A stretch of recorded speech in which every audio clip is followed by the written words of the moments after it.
I didn't expect my hands to shake the way they did. I stood there in the doorway, heart pounding like I'd been caught doing something wrong, staring at her as if my brain needed extra time to process what my eyes were seeing. She was standing barefoot on my living room rug, wrapped in my old gray t-shirt, my favorite one, the soft, worn-out kind you never throw away. And she was wearing nothing else. Not in a way that felt tempting, not in a way that felt dangerous, in a way that felt painfully vulnerable. She held the hem of the shirt between her fingers like it was the only thing keeping her upright. Her shoulders were tense. Her eyes weren't searching for approval or attention. They were searching for safety. And something inside my chest cracked open. An hour earlier, my life had been simple, heavy, predictable. I dragged myself up the stairs after a double shift, boots soaked from sleet, body aching in places I didn't have names for anymore. The apartment was quiet in that lonely way that only single men understand, too silent to be peaceful, too empty to ignore.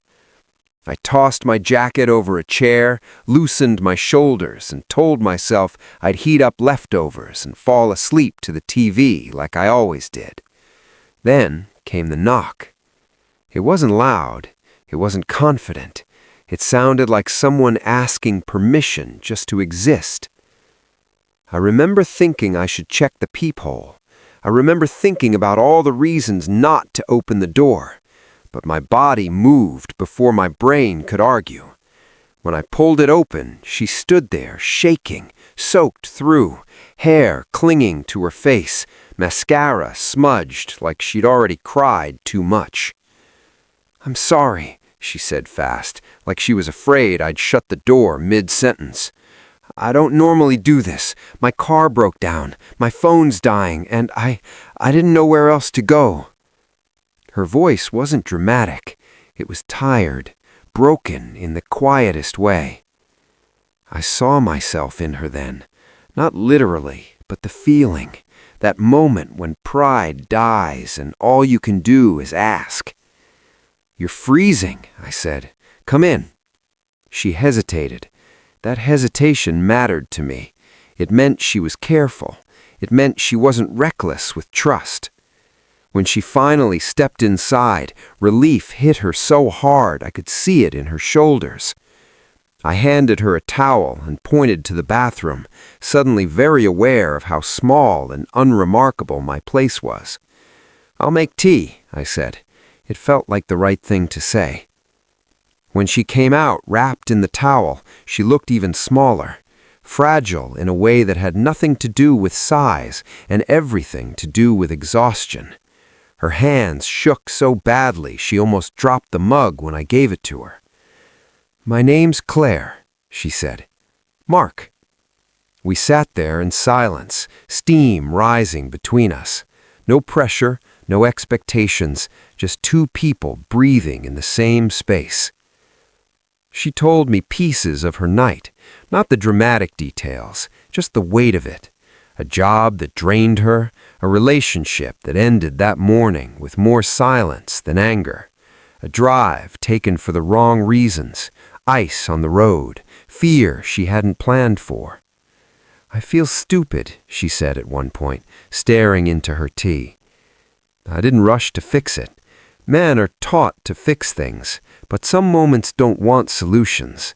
They want understanding. "You did what you could," I said. "That's not stupid." When I told her she could stay the night, I watched her fight herself, pride versus survival, fear versus relief. When she finally nodded, her eyes shone, and I felt something heavy settle in my chest, a sense of responsibility I hadn't expected, but didn't resist. She went to change out of her wet clothes. When she came back, wearing my shirt, embarrassed and apologetic, my throat tightened. "I hope that's okay," she said. "I didn't want to ruin anything else." "It's fine," I said quickly, because it was, because in that moment it felt like the most natural thing in the world. We sat on opposite ends of the couch, the TV murmuring words neither of us listened to. The storm outside faded into quiet taps.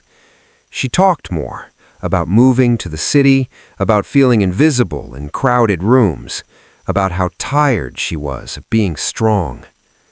I told her about my dad, about how he raised me alone, about how he used to say real strength was being gentle when you had every excuse not to be. She smiled then, a real smile, the kind that doesn't ask for anything.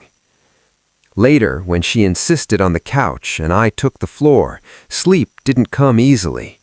My mind kept circling the same thought, how close a person can be to falling apart without anyone noticing. That's when I heard her crying. Soft, controlled, like she was trying not to be a burden even in pain. I sat up slowly. "Claire?" She was hugging her knees, my shirt clenched in her fists like a shield. Tears ran freely now, no longer hidden. "I'm sorry," she whispered. "I didn't mean to—" "Hey," I said, my voice lower, steadier than I felt. "You don't have to apologize for hurting." She looked at me then, eyes red, face open, defenses gone. "I feel like I failed at everything." Those words hit me hard because I'd said them to myself more times than I could count. "You didn't fail. You're still here. That matters more than you think." She asked me why I was being kind. I didn't have a clever answer, just the truth. Because someone was for me once. I didn't touch her. I didn't move closer. I just stayed awake with her until her breathing slowed and sleep finally took her. Morning came gently, light through the blinds, coffee brewing. She walked into the kitchen, still wearing my shirt, hair messy, eyes clearer. She looked stronger. "They towed my car," she said, "but it's okay. I'll figure it out." I nodded. "You always will." When she left, she hugged me, tight, grateful, honest. "You changed something for me," she said. "I won't forget this." Neither did I. A week later, a handwritten note arrived. Inside was a photo of her smiling beside her car. The words were simple, but they stayed with me. "You reminded me I wasn't alone." I sat there for a long time after, staring at the empty doorway where she'd once stood, cold and afraid, wearing my shirt and trusting a stranger. As men, we don't talk enough about moments like this, about how strength isn't dominance, it's presence, it's opening a door, it's offering warmth without expectation. And sometimes, it's just letting someone borrow your shirt and reminding them they're still worth protecting.